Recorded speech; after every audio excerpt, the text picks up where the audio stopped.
हम अक्सर ट्रेन के तेज बजने वाले हॉर्न से परेशान रहते हैं, लेकिन क्या आप जानते हैं कि ये हॉर्न एक कहानी भी कहते हैं।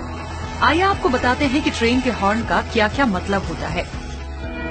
एक शॉर्ट हॉर्न, इसका मतलब कि ट्रेन यार्ड में आ गई है और उसके सफाई का समय भी।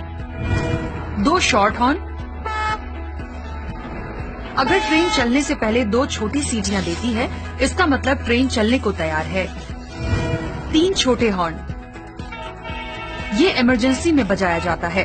इसका मतलब है लोको पायलट का कंट्रोल ट्रेन के इंजन से टूट चुका है और पीछे बैठे गार्ड को निर्देश जाता है कि वो वैक्यूम ब्रेक लगाकर ट्रेन रोके। चार छोटे हॉर्न, इसका मतलब ट्रेन में तकनीकी खराबी है और इसके आगे जाना संभव नहीं होगा। दो छोटे और एक लंबा हॉर्न, इसका हॉर्न दो तरह की कंडीशन में लगाया जाता है, या तो किसी ने चेन पुलिंग की हो या फिर गार्ड ने वैक्यूम ब्रेक लगाया हो।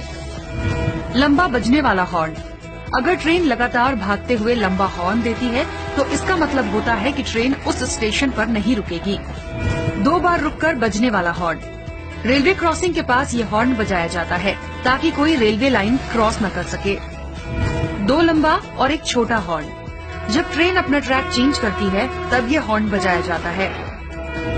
6 बार छोटे हॉर्न, ये एक इमरजेंसी हॉर्न है, ये किसी बड़े खतरे के दौरान बजाया जाता है।